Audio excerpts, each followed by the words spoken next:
আজকে আলোচনা করব হিমরেখা কি। হিমরেখা হলো যে রেখার উপর তুষার জমে এবং যে রেখার নিচে তুষার গলে জল হয় সেই রেখাকে বলা হয় হিমরেখা। ধরে নাও এই পাহাড়ের এই যে রেখাটা রয়েছে এই রেখার উপরে তুষার জমে এবং এই রেখার নিচে তুষার গলে জল হয়। তো এই যে এই রেখাটা এখানে যেটা সৃষ্টি হয়েছে সেটাকে বলা হয় হচ্ছে হিমরেখা। এবার জানবো হিমরেখার বৈশিষ্ট্য সম্পর্কে, যে হিমরেখার কী কী বৈশিষ্ট্য রয়েছে, যেটা খুবই ইম্পর্টেন্ট। তো দেখো হিমরেখার হিমরেখা দু ধরনের হয়ে থাকে। একটি হচ্ছে স্থায়ী হিমরেখা এবং অপরটি অস্থায়ী হিমরেখা। প্রথমে যদি আমি অস্থায়ী হিমরেখা কি সে বিষয়ে বলি, তাহলে বলি অস্থায়ী অর্থাৎ যেই হিমরেখাটা ঋতু অনুযায়ী চেঞ্জ হয়। ধরো পাহাড়ে কি হয়, মেনলি শীতকালে তো বেশি বরফ পড়ে, তো সেক্ষেত্রে কি হয় হিমরেখা নিচের দিকে নেমে আসে। অর্থাৎ বরফ যদি মনে করো গ্রীষ্মকালে হিমরেখা হয়, তো কি হচ্ছে যখন শীতকাল পড়ে তখন শীতকালে বরফ পড়তে পড়তে আরও নিচ অব্দি বরফ দিয়ে পাহাড় ঢেকে যায়, তো হিমরেখাটা চেঞ্জ হয়, মনে করো এই দিকটায় চলে আসে। তো শীতকালে হিমরেখাটা কি হয় নিচের দিকে থাকে, আবার গরমকালে কি হয় ওপরের দিকে চলে যায়। এই হিমরেখাটাই আবার কি হয় গরমকালে ওপরের দিকে চলে যায়, কারণ নিচের পোর্শনে যে বরফগুলো যেগুলো থাকে সেগুলো কি হয় গলতে থাকে। তবে কি বলতো এমন একটা জায়গা থাকবে যেটা সারা বছরই বরফ থাকবে, গ্রীষ্মকালেও বরফ থাকবে শীতকালেও বরফ থাকবে। তো গ্রীষ্মকালে উপরে এবং শীতকালে হিমরেখা নিচে অবস্থান করে, অর্থাৎ কি হচ্ছে ঋতু বিশেষে হিমরেখাটা চেঞ্জ হচ্ছে, হিমরেখার স্থানটা যেটা সেটা মেনলি চেঞ্জ হচ্ছে, আর হিমরেখাটা স্থায়ী থাকছে না, তো সেই কারণে একে বলা হয় হলো অস্থায়ী হিমরেখা। এবার যদি আমি স্থায়ী হিমরেখার কথা বলি, তাহলে কি বলতো যে সমস্ত জায়গা ভূপৃষ্ঠের উপর বরফ কখনোই গলে না। এবার পাহাড়টা কি হয়, যেহেতু একটা ওখানে টেম্পারেচারটা কম থাকে, মেনলি মেরু অঞ্চলে এই জিনিসটা লক্ষ্য করা যায় যে মেরু অঞ্চলের বেশিরভাগ জায়গাতেই কি হয় সারা বছর বরফ থাকে, একই জায়গাতে ওখানে বরফ থাকবেই, ওইটুকু জায়গাতে বরফ কখনোই গলবে না, ফলে কি হয় হিমরেখা চেঞ্জ হয় না। এই যে চেঞ্জ না হওয়ার বিষয়টা একেই বলা হয় স্থায়ী হিমরেখা। আচ্ছা, এবার যদি বলি হিমরেখা কিসের উপর নির্ভর করে তৈরি হয়, তো হিমরেখা মেনলি তৈরি হয় অক্ষাংশ, উচ্চতা, ভূমির ঢাল, ঋতু পরিবর্তন, এছাড়াও বায়ুর গতিবেগ ইত্যাদির উপর ভিত্তি করে মেনলি হিমরেখাটা নির্ভর করে। তো দেখো অক্ষাংশটা নিয়ে যদি একটু আমি আলোচনা করি, তো অক্ষাংশ মেনলি হয় এক উচ্চ অক্ষাংশ আর এক হয় নিম্ন অক্ষাংশ। তো উচ্চ অক্ষাংশ অর্থাৎ মেরু অঞ্চল আর নিম্ন অক্ষাংশ অর্থাৎ নিরক্ষীয় অঞ্চল। তো এবার উচ্চ অক্ষাংশ অর্থাৎ 90 ডিগ্রি, তো সেখানে কি হচ্ছে হিমরেখাটা নিচের দিকে অবস্থান করে। কি কারণে হিমরেখাটা নিচের দিকে অবস্থান করে, কারণ এখানে ঠান্ডার পরিমাণটা অতিরিক্ত, প্রচুর ঠান্ডা হওয়াতে কি হচ্ছে সেখানে হিমরেখাটা নিচের দিকে অবস্থান করছে।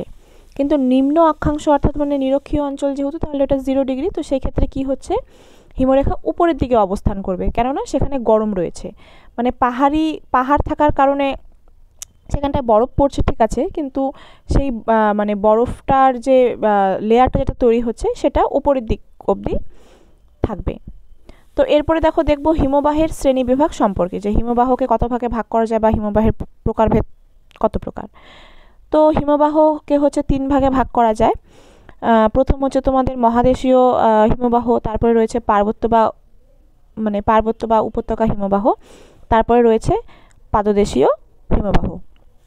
তো প্রথমে যদি আমি মহাদেশীয় হিমবাহটা একটু আলোচনা করি, তো দেখো মহাদেশীয় এই হিমবাহ নামটা শুনলেই তোমরা বুঝতে পারছো যে মহাদেশের সাথে কোনোভাবে কানেক্টেড, যে কারণে এটার নাম করা হয়েছে মহাদেশীয় হিমবাহ। তো কি হয় দেখো যে যে হিমবাহ মহাদেশ জুড়ে যে হিমবাহটা মহাদেশ জুড়ে রয়েছে, কিছু কিছু জায়গাতে পুরোটাই মহাদেশ দিয়েই ঘেরা, যেমন আন্টার্কটিকা কি হচ্ছে পুরো মহাদেশ দিয়ে ঘেরা, তো সেই কারণে একে বলা হচ্ছে মহাদেশীয় হিমবাহ। যদি বলি কোথায় দেখা যায়, মনে করো উচ্চ অক্ষাংশ, যেমন মনে করো সুমেরু কুমেরু লাগোয়া অঞ্চলে এটা লক্ষ্য করা যায়। তবে মানে এটা বর্তমান সময়ে মানে সুমেরু কুমেরু রাগোয়া অঞ্চলের কথা বলা হয়েছে। তবে যখন হিমযুগ ছিল তখন কি ছিল, পৃথিবীর ম্যাক্সিমাম জায়গা মহাদেশীয় হিমবাহ দ্বারা ঢাকা ছিল। তো সেই সময় যেহেতু যুগটাই হিমযুগ, বুঝতেই পারছো তখন মানে প্রচণ্ড ঠান্ডা ছিল। তো সেই কারণে কি ছিল, মানে বেশিরভাগ জায়গাটা মহাদেশীয় হিমবাহ দিয়ে ঘেরা থাকার কারণেই তো সেই সময় ওই যুগটাকে হিমযুগ নামকরণ করা হয়েছে। তো যদি মহাদেশীয় হিমবাহের কিছু মানে বৈশিষ্ট্য লক্ষ্য করি বা বৈশিষ্ট্য, এগুলো একটু ভালো করে পড়তে হবে তোমাদের, এগুলো অনেক সময় পার্থক্যও চলে আসে। তো তোমরা বৈশিষ্ট্য দিয়ে তোমরা পার্থক্য ইজিলি লিখতে পারবে। তো বৈশিষ্ট্য হলো মানে এই যে মহাদেশীয় হিমবাহ, এর কি হয়, এর ব্যাপ্তিটা খুবই বড়, অর্থাৎ এটি অনেকটা মানে বড় এলাকা জুড়ে এর মানে এই আবদ্ধ, মানে অনেকটা এরিয়া নিয়ে ও গঠিত। তারপরে যদি বলি যে ওর মানে 2 নম্বর যদি বলি, তাহলে কি হচ্ছে, এই যে মহাদেশীয় হিমবাহ এর গভীরতাটাও কি হয়, বিশাল। এছাড়া এটি দেখতে হয় হচ্ছে গম্বুজ আকৃতির। দেন এখানে একটা ইম্পর্টেন্ট জিনিস, সেটা হচ্ছে নুনাটাক দেখা যায়। নুনাটাকটা কি, মহাদেশীয় হিমবাহের বরফমুক্ত শৃঙ্গকে বলা হয় নুনাটাক। মানে শৃঙ্গটা কি, শৃঙ্গটা হচ্ছে এই উপরের এই অংশটা, এটা হচ্ছে শৃঙ্গ। এবার কখনো কখনো কি হচ্ছে, উপরের এই পোর্শনটার হচ্ছে মানে বরফ গলে গিয়ে উপরের পোর্শনটুকু দেখতে পাওয়া যায়। তো সেই কারণে একে বলা হয় নুনাটাক। এছাড়াও এখানে আরও একটা জিনিস তৈরি হয়, সেটা হলো হিমশৈল সৃষ্টি হয়।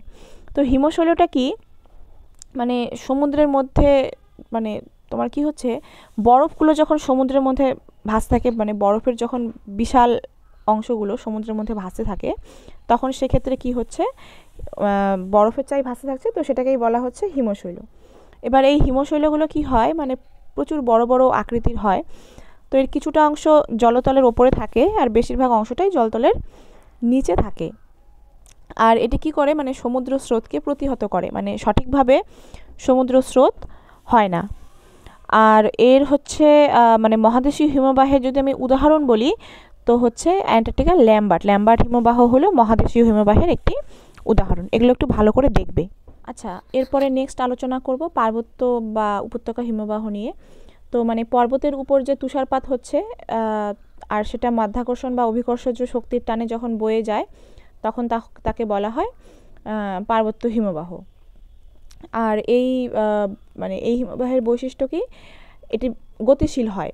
মানে মহাদেশীয় হিমবাহ সেটাও মানে গতিশীলই থাকে, তবে ওটার গতিটা ধীর। ওটাকে অ্যাকচুয়ালি গতিশীল বলা চলে না, মানে ওটার গতিটা ধীরভাবে ওর গতি।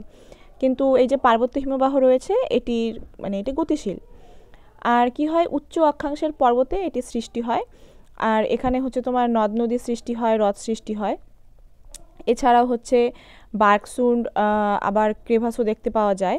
আর এই বার্কসুন্ড আর ক্রেভাসটা কি, এটা হলো হিমবাহের মধ্যে থাকা ফাঁক ও ফাটল। মানে হিমবাহ যে একদম প্লেন হবে এরকম কোনো ব্যাপার নেই, হিমবাহের মধ্যেও ফাঁক এবং ফাটল থাকতে পারে। তো সেটাকে তখন বলা হয় বার্কসুন্ড ও ক্রেভাস। আরেকটা কথা, এই যে পার্বত্য হিমবাহ রয়েছে, একে আবার আলপীয় হিমবাহ বলা হয়ে থাকে। আর যদি এর উদাহরণের কথা বলি, তাহলে বলবো যে আলাস্কার হুবার্ট, এটি হচ্ছে বৃহত্তম পার্বত্য উপত্যকা। আচ্ছা, এবার বলি তোমাদেরকে পাদদেশীয় হিমবাহ সম্পর্কে।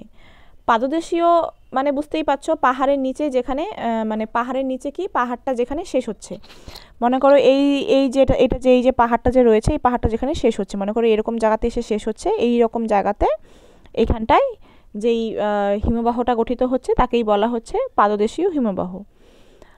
এখানে কি হয়, এখানে অনেকগুলি উপত্যকা হিমবাহ কি হয়, পর্বতের পাদদেশে এসে সৃষ্টি হয়। মনে করো একটাই যে থাকবে এরকম নয়, এখানে মনে করো আরও আছে, এরকম আরও আছে। তো এরকম গিয়ে এখানে গিয়ে সৃষ্টি হচ্ছে, এরকম গিয়ে সৃষ্টি হচ্ছে, বেশ কয়েকটা মিলে।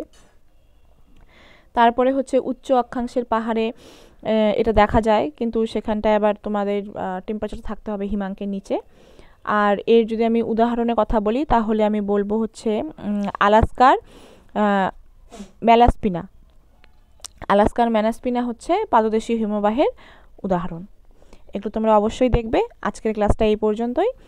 পরবর্তী আলোচনা পরের ক্লাসে হবে, সেখানে আমি ক্ষয়কার্য এবং সঞ্চয় কার্য হিমবাহের সেটা নিয়ে আলোচনা করব। আর এই যে হিমবাহের শ্রেণীবিভাগগুলো, এগুলো মানে সম্পর্কে, এই বৈশিষ্ট্যগুলি সম্পর্কে বিশেষ করে খুব ভালো করে পড়বে। এগুলোর পার্থক্যও দিয়ে থাকে, আবার 1-2 নম্বরের ছোট ছোট প্রশ্নও আসে ভেতর থেকে, খুব ভালো করে পড়াশুনো করবে।